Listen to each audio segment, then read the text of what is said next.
Hello and welcome to the COO's Corner Podcast, episode 18, the podcast that's exploring success factors in the world of business operations. And my name is Tamar, your host and a specialist in the area of operational resilience. And today we are exploring the topic once more, part 2, journey to the COO role, advancing your career's velocity. Whether you're planning to become a COO one day or you're already a COO looking for opportunities to grow your career, or you just want to get some insights on how to plan your COO career path, this is the episode that will give you great takeaways. So you won't want to miss this one. This is the second episode of a 2-part series, and we'll continue our discussion today with Gina Riley, an authority in the area of career transition and development. Our first episode, we unfolded the whole anatomy of a COO, from the basic core functions to the intricacies of the dynamics and that a COO needs to be surrounded with. And one thing that came out of that discussion was that no two COOs are quite alike, and no two COO roles are quite alike. And then, there are some of us that would be a combination of, of all of these different things. And their roles will always be subject to the specific industry and the company that they perform in. And also we dived into the relationship that they need to have with their leader or the CEO. And we walked through that whole roadmap of the archetypes so that we can help those who are going on that journey or on that path. So we are here today for part 2. Now, these coincide with articles that are published in the Authority 5.0 magazine. And the first episode covered the first 3 articles, and this episode will cover the last 2 articles, right? So we are now at article 4 and 5.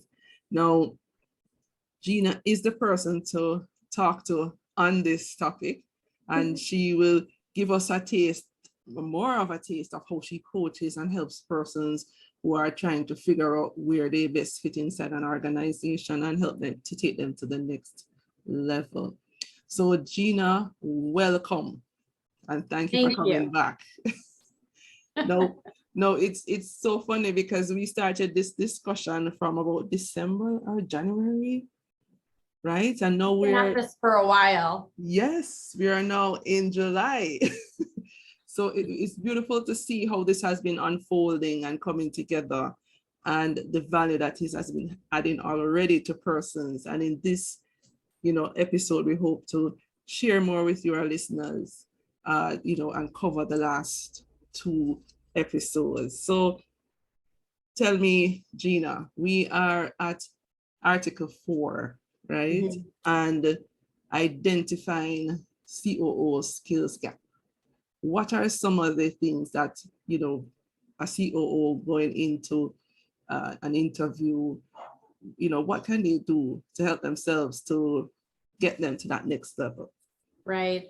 So it has been amazing to kind of see how all this is layering. And so understanding the archetypes, understanding the competencies, understanding those X factors, the things that take kind of over the top for the very best high performing COOs. So I thought for the 4th article, it'd be interesting to really unpack how people could look at their own gap analysis. How can they build that? How can they inform their process? So there's like 6 or 7 things that people can do. And I propose that people start with a skills inventory using that EY information, going through the competencies and rating yourself on, where you feel like you fall when it comes to all of those. And then I would take that and I would calibrate that with people who help inform you in your career, whether that's your manager, whether that's some senior leadership, mentors, etc. So the first thing is to find out if there's any perceived skill gaps on your journey to that next COO role, because the thing that's going to bite you is the thing that you don't know. You get into an interview situation and they're like, yeah, you're number 2 because you're going to fall short here and we have someone who already has that. Don't you want to find that out beforehand? Absolutely. Absolutely. So there are two things you just mentioned. First, we have to do some sort of self-reflection. We have to look inside and see, hey, what am I seeing? It's kind of like the Johari window kind of thing. And then see what others see that we are not seeing, because all of it needs to really come together and to close those gaps so that we can perform our best in our new role and edge out all the others in terms of who may be vying for that position. Absolutely. So Gina, you told us the first one. Can you tell us some of the others? Yeah, I'll give you some more. The next thing I would do is research and informational interviews. Interview people who are already in the job that you might aspire to have one day. And maybe take a cross section even across different industries to see what the nuances might be, and also different size companies. A COO in a 200-person company likely has a different scope of responsibility and may have different functional expertise than someone who's a COO of a much larger operation. So, and in fact, yesterday I talked to someone who's a COO of a 50-person company. So because that person is in an internal facing leader who's managing and leading the whole business, while the CEO, that archetype, is the face of the company, face of the brand, strategic, out, and the other person's like handling all the work, inside. So research, talk to people, inform yourself, get excited about where you're heading. Then the next thing I would say is have conversations with your management and upper leadership.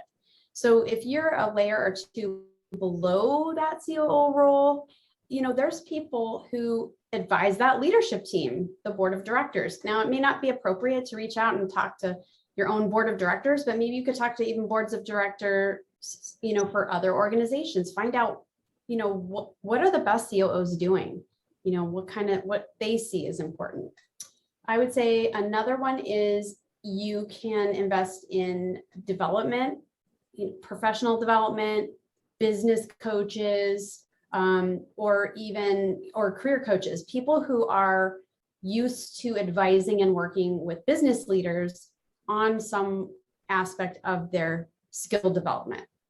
So that's another one. But I'm going to give you another one that I think is kind of like a secret sauce. Let's hear it. We love sauce, love juice. Go to your past performance reviews. Oh, wow. If your company invests in good performance reviews, and we know some don't. So some of you might be listening to this or in your car, nodding your head or shaking your head going, oh, my company's terrible at this.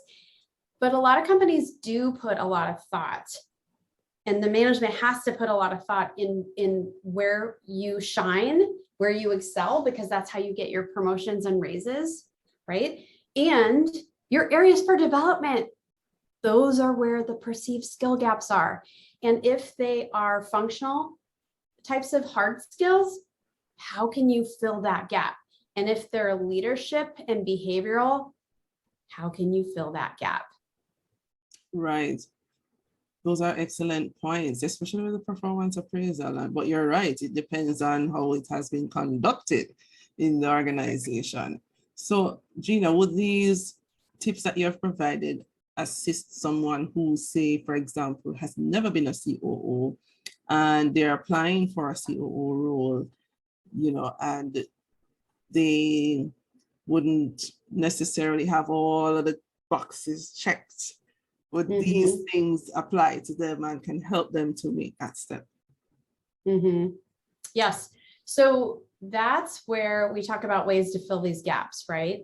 If you're applying for a COO role, you haven't been one, and you can't quite speak to all these aspects, then you're going to have to get your storytelling ready to go, first of all. And it's all too easy to go with a candidate who checks all those boxes and has the leadership competencies, as well.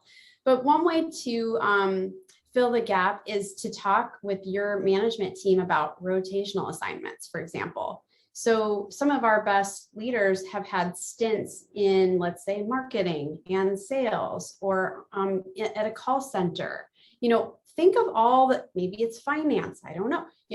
Any of these functional areas may will inform how an entire business is run and the kinds of conversations that people are having in different pockets of the entire operation, right? Right. Okay. That sounds good. I like that point on the storytelling. So we have to dig deep into our own experience to see, okay, how does this relate to this particular aspect of the role? So we really have to dive deep into what the role is, unpack that, and then see what we have done. So that skill gap analysis is going to be important, but also the storytelling as well. And I love the point. Yes, and we're going to go. Yes, on the excitement, that enthusiasm. I think that's also pretty important when it comes to getting that edge in an interview, correct? And what's the best way to kind of get that edge and show enthusiasm is being a continuous learner. That's what we don't want someone who arrives and says, I have all the answers. It's like, I have this whole swath of experiences. It informs how I do my work. But I'm also looking at maybe, and this leads us to another way to fill competency gaps other than rotations, is what education and training programs might you be able to, take a look at, all the way from huge investments. Our friend John Knotts, like, for example, mentioned the C-Suite Institute for COO certification, but that's a very hefty price. It's like a $25K program. Okay, so that might not be it. There's graduate school programs, there's MBA programs that aren't COO specific, but could give you the financial acumen you need to have that seat at the table. That's where I hear most leaders saying, I'm going back for my MBA so that when I get that seat at the table, I can talk with everyone, at that level. So there's different kinds of programs that are COO specific, but there's not that many. Right. And yes, and John does have a wealth of knowledge in that area. We interviewed him in episode 2, so you can listen to that as well. But the point you mentioned, it was so intriguing, is that you don't have to have all the answers. But what sets you apart is that openness to continuous improvement, to continue learning, to continue growing, because I don't think we'll ever be fully there where we want to be. And the operations world, what was that? Most of us are not. No, we're not. We're all work in progress. WIP, that's what I call it, right? So we all, and the environment is constantly changing. So we have to change as well, and to grow and learn what's new, and even from other industries as well. So I'm going to throw a question at you, Gina. All right. You're in your final round of competition, and you're nervous because it's all new.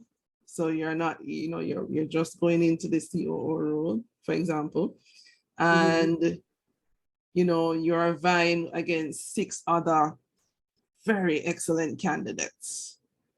Possibly you are even, a female vying for that position, and you are competing with other, 5 other males or 6 other males. And you're in the final round in front of a panel of 4 or 5 persons. How do you stand out? Oh, goodness. Well, I think a lot of it goes back to the preparation. I'll definitely address that, but it's that preparation that gives you the confidence to have those conversations, because let's remember, interviews, whether it's a panel or not, is a conversation. And the conversation is about unpacking the candidate's skill set, right? So if we're not telling stories about our skills, we're not going to effectively communicate that we can do the job. And we're also on our own fact-finding mission to find out if that job is even a match for us, if we match with the company and corporate values, the way that they work and they do business, the product and service that they offer. So let's just talk again about the skill gap analysis. And what I'm doing for my Article 5 is I'm actually I've created a template or a guide that people can actually use and check these boxes as they prepare for the interview process. Doing that skills inventory, whether that's self-assessment or calibrating with management teams, doing those informationals, having conversations, do all of that stuff that we kind of already talked about. The next thing is take stock of what functional areas of expertise you're either very strong in or have some touch in. And take note and acknowledge for yourself where you don't, because guess what? That's probably where they're going to poke. They might be able to say, oh yeah, we can see that you have deep expertise in manufacturing. Can you tell us more about your experience working cross-functionally with your sales and marketing team? Right. Oh, okay. That's another layer. And in the guide, I have I don't know, I'm looking at it now, probably 10 different functional areas of expertise to give you that trigger on ooh, I don't have that, or I do have that. They're going to ask you about that. So you got to be ready, right? All right. So okay, we're going to go into how we're going to get ready for that now. Yes. So in this guide, what I've done is I've taken all of those competencies and I've transformed from the EY article that you and I talked about, yes, and I've transformed them into a competency-based question. So people can actually go in and line up all of the competencies and all of the X factors and use that as their starting point. Shall I give you an example? Please do. Go right ahead. Okay. Cool. So the first one in that EY article of the 7 high impact COO competencies is mastery of change management. We know our leaders of today need to be adaptable, flexible, and can handle change and transition. So the question I have queued up for a person to start writing out a SOAR story is, how have I developed and implemented strategic change to respond to internal and external forces affecting my organization and the business? So now a candidate can go and take that question and write out SOAR. What was the situation? What were the obstacles and challenges? What were the actions I took? What were the actions my team took? And what result did we get? And can you quantify it, right? You can use the STAR method and other methods. I use SOAR for a very specific reason. I think it is unnecessary for an executive level candidate to talk about the minutia of the tasks that they were doing, because in the leadership role, there's a lot more than just getting mired down with specifics of tasks. If you do that, you're going to derail the conversation. My opinion. Absolutely. So it's better to speak of opportunities and the actions that were taken to get the results, because more than likely they want to know how you can help the organization and the team to bring those results. So we are with you on the SOAR method, Gina. Awesome. I love it. So another one that is a sticky point, and I'm coming from the position of being in a role doing executive search. So I've recruited for a couple of COO roles, and for one COO role, a couple of CEO roles, but both of those leaders, we want to know if they've had interaction with a board. Because you're going to have to do presentations, you're going to have to influence, you're going to have to ask for advice and opinions, you're going to have to steer and guide, the thinking process, right? And so the second thing from the EY article is engagement in strategic board level decisions. So what has been my exposure to a CEO and a board of directors, and how have I influenced their decision making?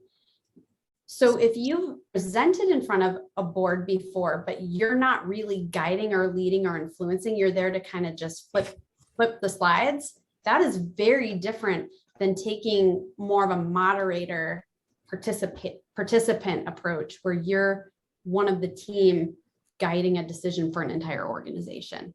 Does that make sense? Makes a lot of sense.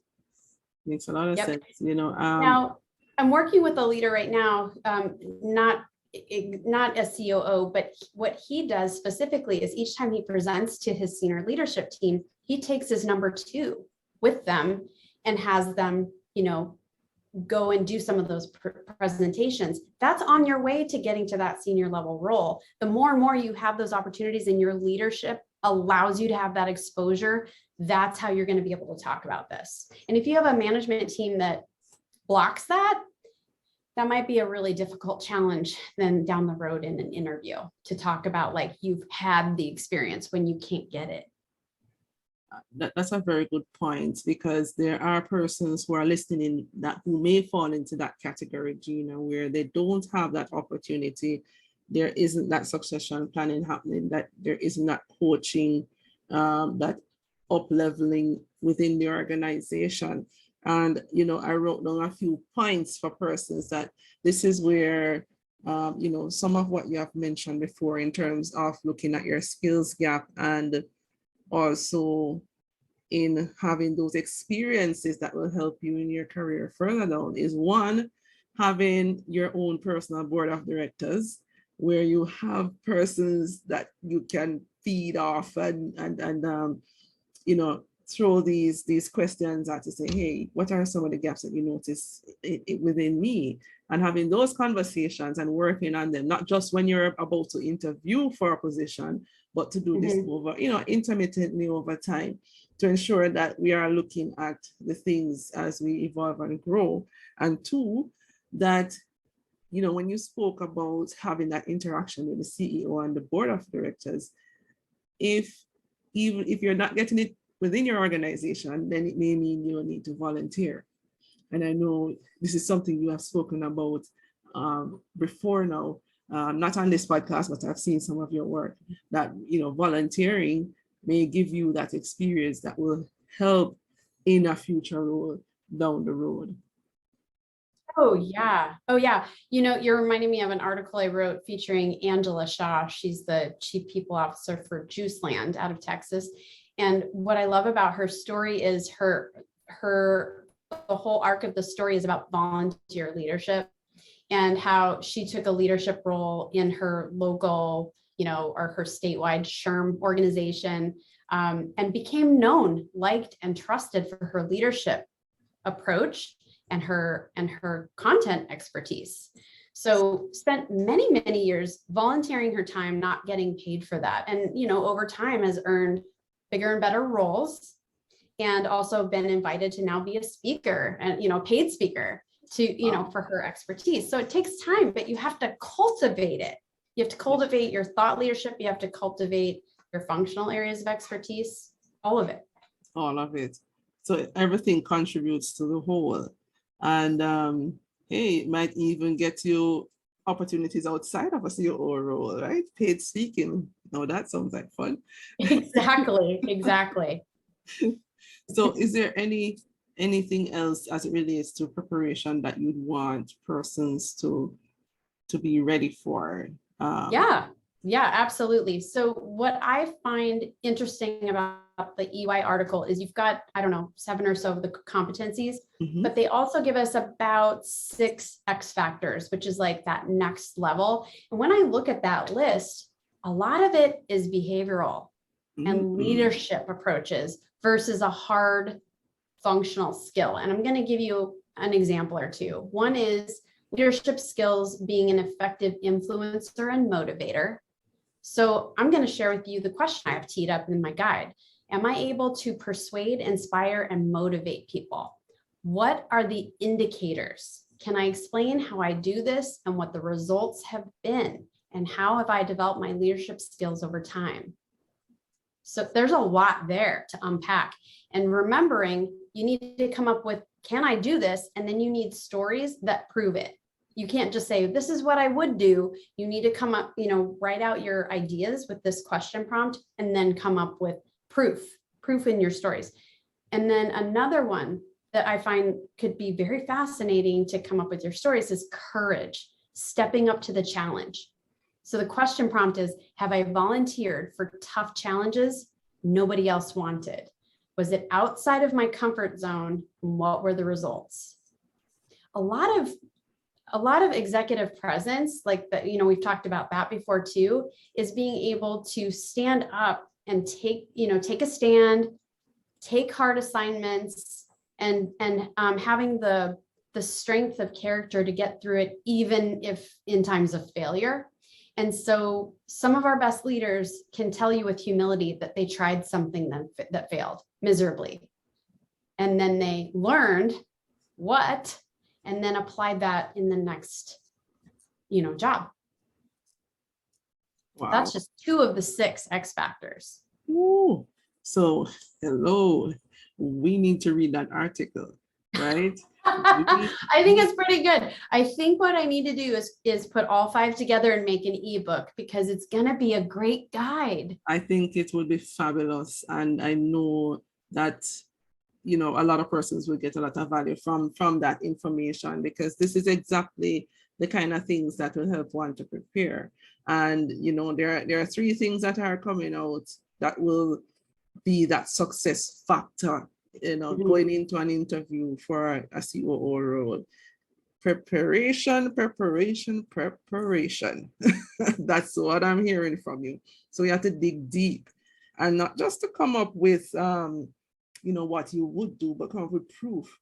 Find those stories, even if it's with your children, you know, in your local volunteer role or your past job, even if from when you were a teenager, you know, when you were 14 and you know, delivering newspapers or something, you know, some story that we can bring to the table that demonstrates our capabilities and competencies for the role at hand.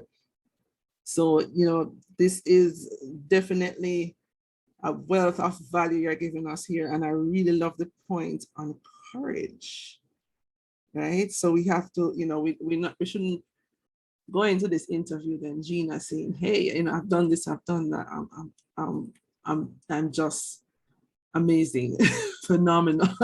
But to share some of our failures. Absolutely, and how they absolutely helped us to grow. And that will demonstrate our emotional intelligence, our executive presence. They'll get so much from that.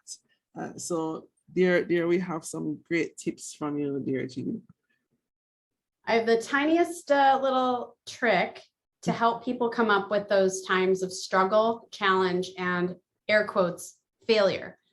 Every SOAR story that you create about those times where you got some key result that was awesome, just put another column and put, tell me about a time when it didn't work. Every single question, you can come up with one that's, you know, time when it was amazing, but then, okay, thank you. Can you tell me about a time when it didn't go so well? It's not hard. I mean, it might be hard to come up with a scenario, but it's not hard to flip the switch and consider it from the other angle. Yeah, but Gina, you know, sometimes we tend to bury those thoughts of failures, air quotes, of times when it didn't go so well, when we wish, you know, we could just be swallowed up by the earth for a little bit.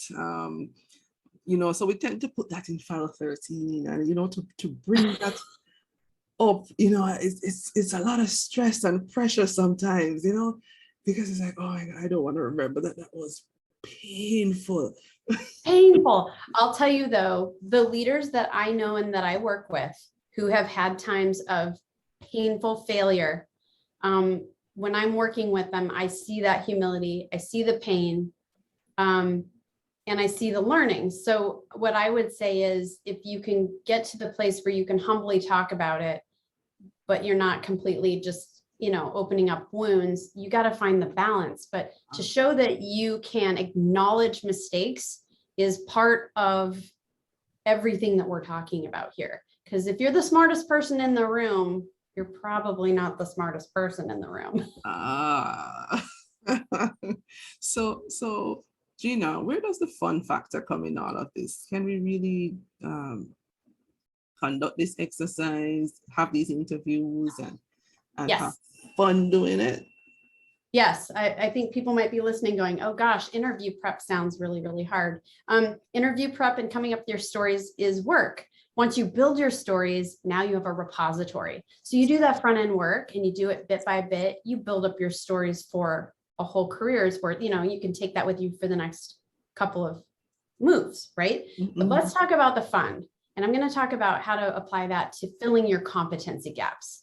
On your journey to becoming the COO, you can attend conferences that relate to your industry or relate to being a business leader or a COO, right? Go and become one with your peer set. Go learn from other people. Go hear what's happening in other organizations.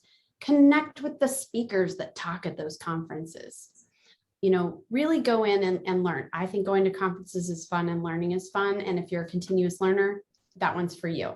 Another one is to join like support or networking groups. You can join Toastmasters and, amplify and upgrade your ability to speak and come up with stories. Storytelling is so huge now, right?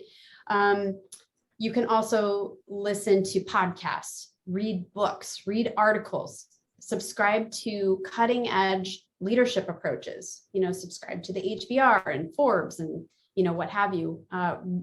Follow respected business leaders that you can get behind and you can listen to their thought leadership. So those are a couple ways that I think that you can have fun, is by infusing what you're doing with learning and doing it with intention and applying that to your skill gaps. There you have it. So we just need to stay curious, right? Stay curious. That's right. That's right.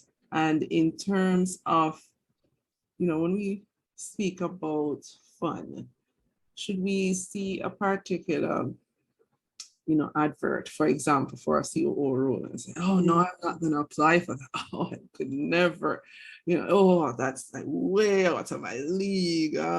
Would you say to someone, have fun and see what happens, get that experience of going through that interview, going through these exercises of getting those skills gap, their stories out, and just having fun with that and see where that takes them? What would you say? Yeah, I think if kind of what you're talking about is the person that may not quite be there yet, yes, but might be hesitant. Okay, so let's talk about that. One is it is a stretch if you're applying for something that's way out of the range, because the company needs what they need. So unless you already have your foot in the door, you're already in the organization and they already know your competencies, and they might even be willing to invest in a leadership or business coach. Yes, try to go for it, but you have to lay the pavement down before you can walk on it, right? So there's that. As far as applying for things that really appear optically out of your range, that's where you want to build advocacy in an organization and see if you can't get an informational conversation about that job, and go fact find and find out really what skill sets are you looking for today to fill that role, and find out if there is that match, and be honest with yourself if there's not. That's where you have to go back to your gap analysis and decide if you're going to make a plan to fill the gaps.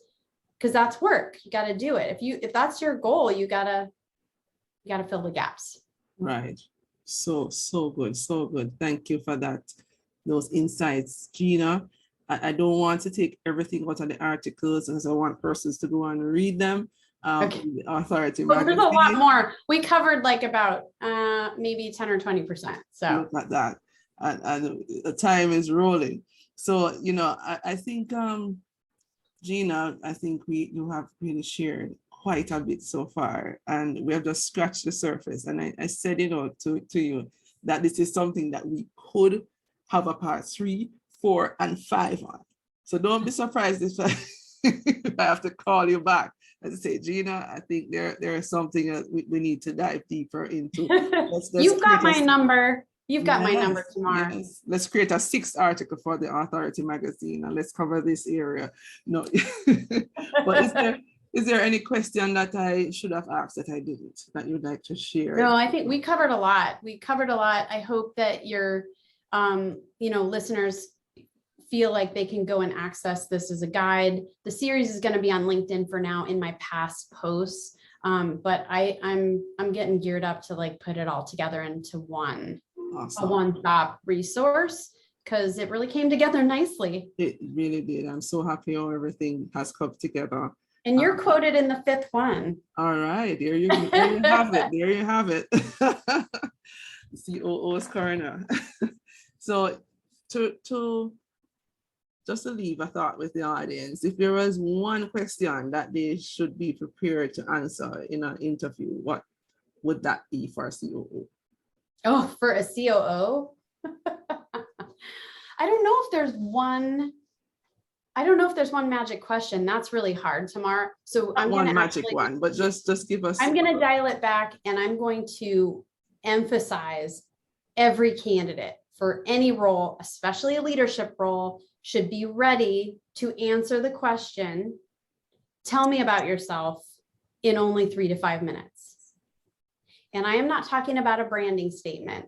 I help organizations do fill in the blank. That's not what I'm talking about. Not to I'm elevate talking a pitch. about giving a quick snapshot of your career journey so that the person listening, your interviewer, can quickly understand the whole arc so that you can then pivot into talking about skills. If you spend 20 minutes of a 60-minute interview doing your tell me about yourself, you are not going to win that job. I mean, the interviewer's brain's going to turn off, right? I mean, if you get the job, let me know, email me. I'll be fascinated to hear about that. Oh, yeah. Most people don't know 20 minutes has gone by. They're just talking and talking. And then all of a sudden they're like, oh, I've been talking too long. So 3 to 5 minutes, no longer than that. So give me your whole summary in that time period. So that's another tip right there. You can do a session on that, how to break it down, how to come up with your story. I got that dialed in too. That's what I was just about to say. Always great talking to you, Gina. And thank you so much for sharing again with our audience the information on how to create a successful journey to their COO role. And to you, our listeners, thank you always so much for joining us, listening in. Hope you enjoyed and got massive value today. And please just share with us what you liked most about this episode. Let myself and Gina know if you got that role. We want to hear. You can check out more of her work at GinaRileyConsulting.com, and make your plan if you want to do that. And you can read our articles in the Authority Magazine 5.0. They are phenomenal, some great content contributors to that magazine. It's a must see. So the links to that will also be in the show notes. So we hope you will continue to challenge the status quo with this information. And if you want to hear all about it, you can know where to find me, Tamar at tamaranelson.com, or LinkedIn at Tamar-Nelson. And if you want to be a guest or you want to share feedback or suggestions, please let me know. I'd love to hear from you. So there you have it. Leave a review for us too and subscribe to this podcast and join us again for another information-packed episode. So until then, stay curious, and as we stay in Jamaica, walk good.